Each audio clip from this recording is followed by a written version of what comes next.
Hi, it's Paula from Pola Quilting. Welcome back to my channel. When you need a quick quilt, it's best to use pre-cuts, and there's nothing best of if you're making your own pre-cuts with your own scraps. So I did record a video sometimes ago about how I process all my scraps. It's either from cutout shirts, from scraps from scrap store, from leftovers of the bigger pieces, from other clothes. I will link it in the description below. I have started storing some of my pre-cuts from scraps a little bit differently. So for every kind of type of the fabric, I've got a tray like this. This one is a flowers tray, and I've got a few others. I will probably record a different video with kind of a little bit more detail about it. And what I've got here is 6.5 inch squares, 4.5 inch squares, 6 by 2.5 inch strips, 4.5 by 2.5 inch strips, and 2.5 inch squares. And I've got tray of this type of tray for every kind of type I normally cut, or how I segregate my fabric. So if you want to make a quick quilt, if you sort your scraps like this, you can have a quilt in a breeze. So I will be using one of those breezy designs today because I need a baby quilt very quickly for my neighbor's new grandchild. So what I will also use in this tutorial are crumbs. So if I make crumbs, I do like to color coordinate them, and I also cut them to 6.5 inch or so, or sometimes I don't even cut them to A size. I just leave them in like a flat irregular shape, whatever it came out as a crumb, because then I can cut them to the size whenever I need. So I've made few of those pinkish ones for this tutorial. So let me walk you through the steps and through the pieces you will need for this design. So my crumb is going to be in the center of the block, and then I will need some squares, 4.5 inch squares, and 2.5 by 4.5 inch strips. So I'll put one square in the corner, 1 square in the corner here. Just go around and put them in the corners. As you can see, I'm mixing some kind of kids fabrics here with flowery one. I think that should kind of work. Then I will need another 4.5 by 4.5 inch square here on this side, and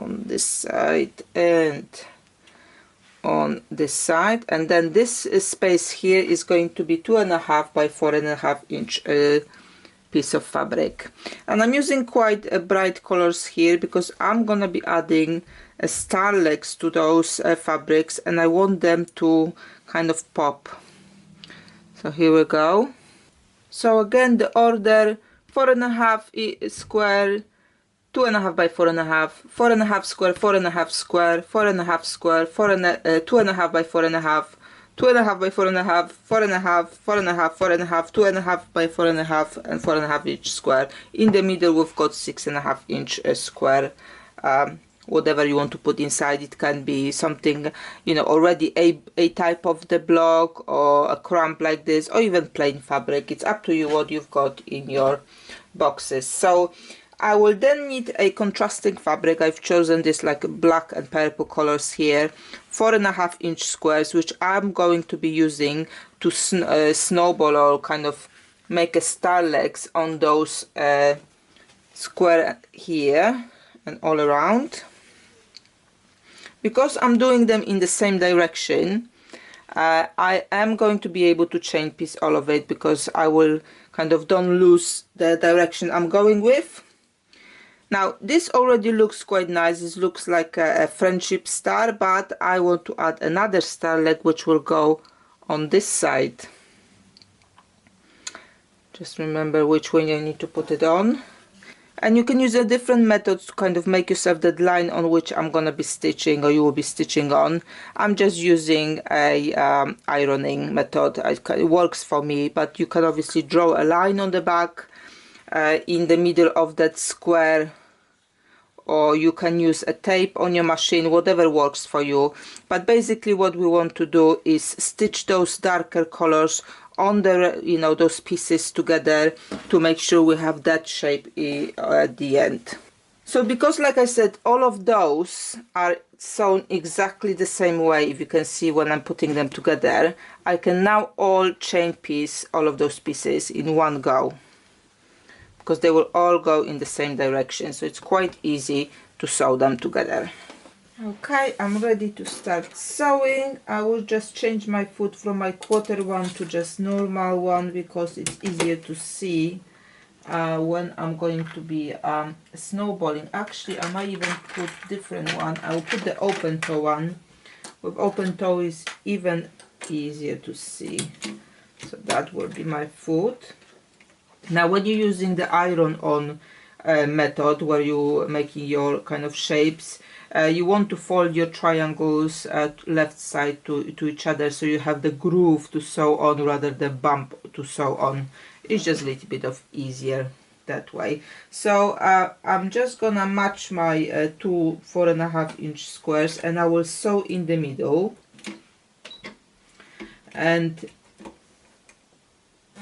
when I sew the first line, I will then go back and just sew another one about 1/2 inch lower, because we will use the second half square triangle, which will create in another part of this design.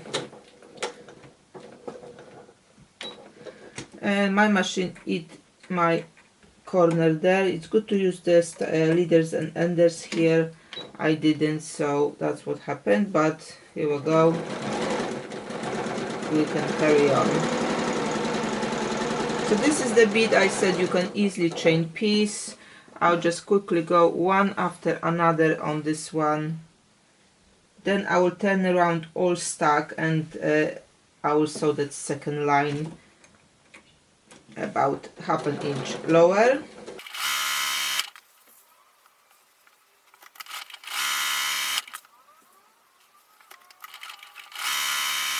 Now for that second line, I'm not gonna be measuring. I know more or less that this between the middle of my needle and the end of the foot is probably slightly less than 1/2 inch. So if I kind of align myself below that first stitch line, I should be good to go with that second line. But obviously, if you feel you need measure a little bit better, you can draw a line before stitching, measuring 1/2 inch from this.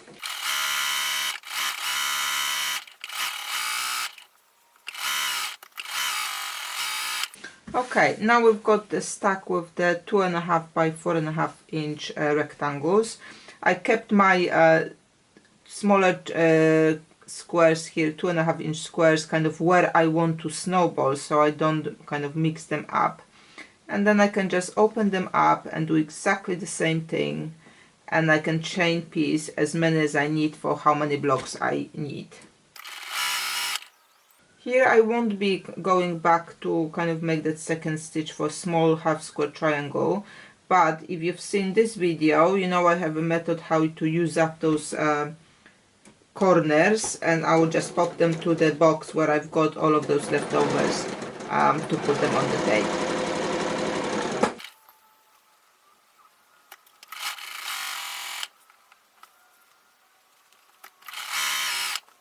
Okay, now you can use either rotary cutter or scissors or whatever cutting method you've got to kind of distribute those blocks and cut them into half the bigger ones. Not half, creating two different sides of half square triangles. So I'm just cutting in between my lines. So this is the one which I will use for my block, for the pieces we've taken from the mat. And the smaller one, I will trim them to one size, and I will use it in this design a little bit later. So I'll just go through. I'm making 8 of those blocks. I will need 9 blocks altogether, so it will be 3 by 3 grid. But I'm making just 8 blocks because the 9th block will make out of those remaining half square triangles, and I don't know yet what size I'm gonna be trimming them. I will just finish those blocks first, and then we will come back to that middle block.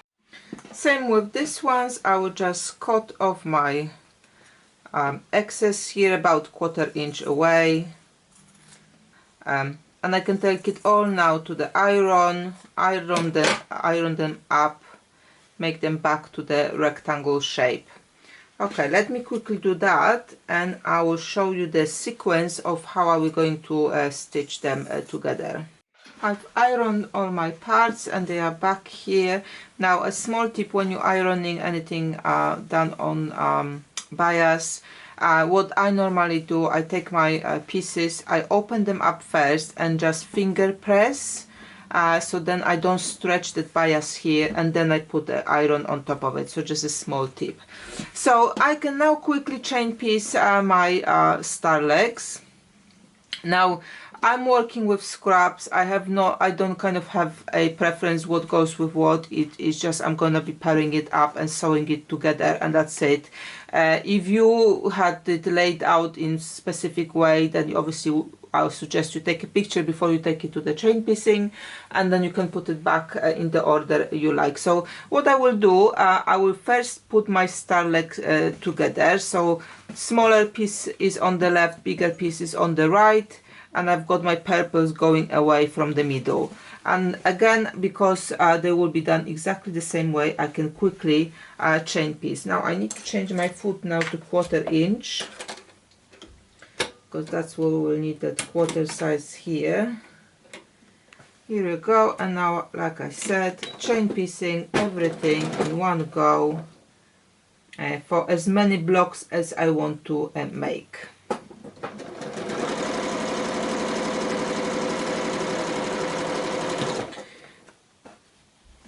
So I could do that for whole of the number of blocks, but like I said, if you've got them set up in specific way, then you might need to work on one block at a time to make sure you don't mix up your pieces, you know, between the blocks.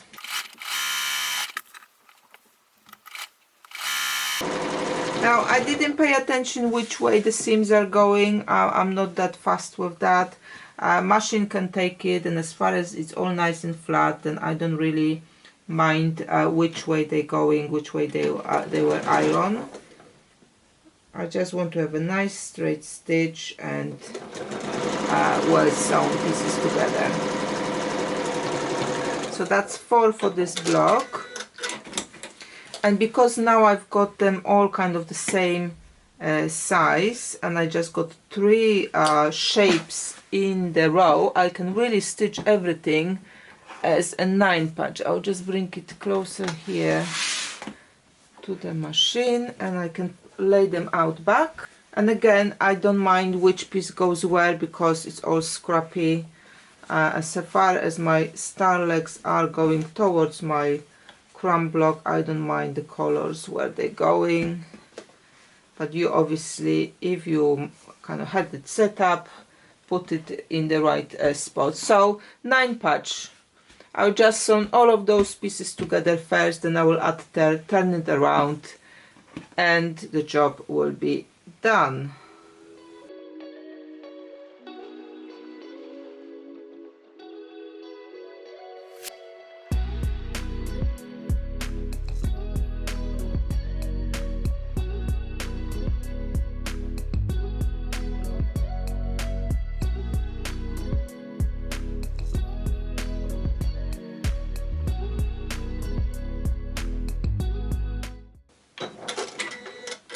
Now I will turn it around. The threads are holding my pieces in place, and I will just fold this over and then stitch. And now I want to nest those middle sections here, just those seams where we've kind of put the pieces together. I want to nest. In that first stitching part, it doesn't matter which way they will go as far as you're nesting them.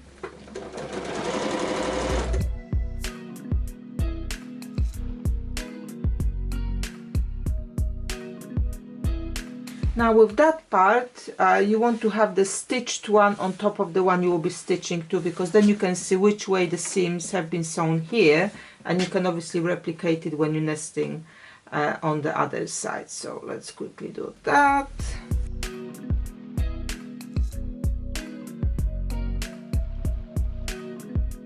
Okay, now it's just to take it to the iron board, make it nice and flat, and then I will make 8 of those blocks, and the next part is going to be making the middle block using our half square triangles from that part. Let's get on with that one. So here's my stack of those remaining half square triangles. There's 32 of them from 4 blocks. I've put away 4 because I want to do sashing with my blocks, and I will use 4 as a cornerstones there, so I'll just put it away for now. And the remaining ones I need to kind of trim and make the middle block from. So those blocks are about a little bit over 3.5 inches, so I think I will trim them all to 3.5. Do a grid 4 by 4, and then I can add some sashing around to bring it to the size of the other block. The other block unfinished is 14.5 inches, quite nice big block, which finishes 14 inches. So squaring up, I don't have a block lock ruler or any other specific ruler for squaring up. I just got square ruler which got diagonal line. So first I want to align the diagonal line with my block as close as the top edge as possible, and I will just trim off those sticking out edges here. You will also remove dog ears that's sticking out bit here. This is called dog ears. Here you go.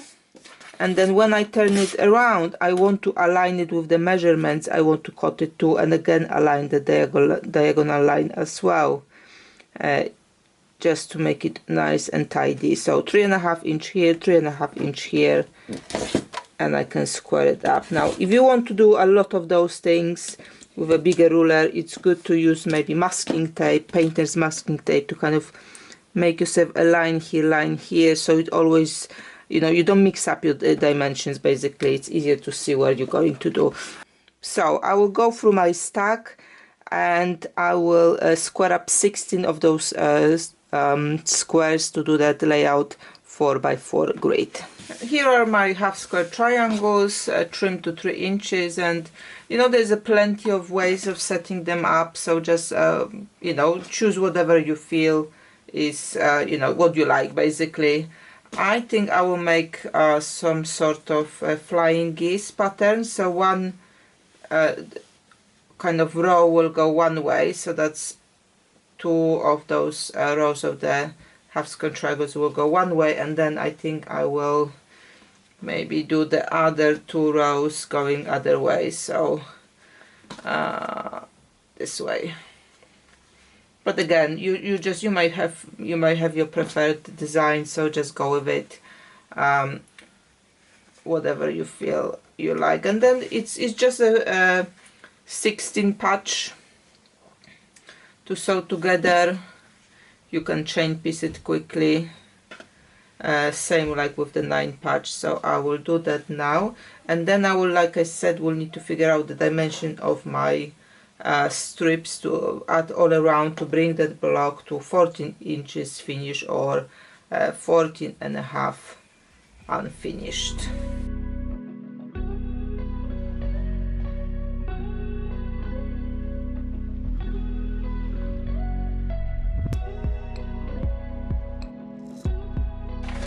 Here's my centerpiece ready to go. Now I just need to do a little bit of math to calculate what my kind of frame around needs to be. So my finished block is 14 inch or 14.5 unfinished. These were 3.5 inch squares unfinished, which is 3 inches finished. So 3 times 4, I've got 12 inches finish here, which is 12.5 unfinished. To bring it to 14, I'm missing 2 inches divided by 2 because I need to put equal on all around. So that's 1 inch on both sides finished, which means I just need 1.5 inch border to add to it to bring it to 14.5 unfinished or 14 finish, and it will be ready to go in the center of my block. Before I add that small border, I will quickly iron it, obviously, to make it nice and flat, so it will be easier to sew it all together. So it will be 1.5 by 12.5 inches on 2 sides, and then once I do that, that will be then 14.5 inch, so it will be 1.5 by 14.5 inches to add to the other side of the block. Before I show you my finished project, just a quick reminder where you can find me and how you can support my work. You can subscribe to my website to be notified when new tutorials, products or patterns are released. You can find me on my Facebook page, Pola Photo, or you can join my group page, Pola Quilting with Friends, where we all share work made inspired by my tutorials and answer any questions you may have. There is Instagram account called Pola Quilting, and if you like to share something you made based on my tutorials, please tag me using hashtag Pola Quilting with Friends. To support my work, please like, comment and share when you see my posts or tutorials. Let your quilting friends know about this channel and invite them to the group and subscribe to my channel. If you like to contribute extra, you can use super thanks on YouTube or buying me virtual tea, coffee or lunch available on my page. All links are in the description below. I would like to thank you all for all the support so far and letting me grow in what I do. And here's how I will lay out my quilt. So you can see all of those 8 blocks around and my leftover half square triangles put together in the last block in the middle. I squared up some of those half square triangles to 2.5 inches, as you can see in the corners of the middle block. Those are going to be cornerstones, and I will add 2.5 inch sashing in between. I do not know yet what color is going to be, but the bright coming out from the from my design board looks quite good, so probably something bright as well there. I've called them magic with stars because the block is based on the magic numbers principle. 2.5 inches, 4.5, 6.5, those are all magic numbers, so kind of the name is fitted to that block. Obviously you don't have to put the half square triangle block in the middle. You could do just another block and just have a grid 3x3 just with those star blocks. It's really up to you, but I just wanted to use up everything what has been created during the process into this one project. I hope you enjoyed this quick tutorial and I hope you give it a go. And if you want to know more about how I sort out my scraps, please let me know. In the description below I will record updated video just to follow up on some things I've said today. And also if you're interested how I'm storing my stuff, again let me know in the comments below and I can record a video about this as well. Thank you for joining, thank you for watching and see you next time.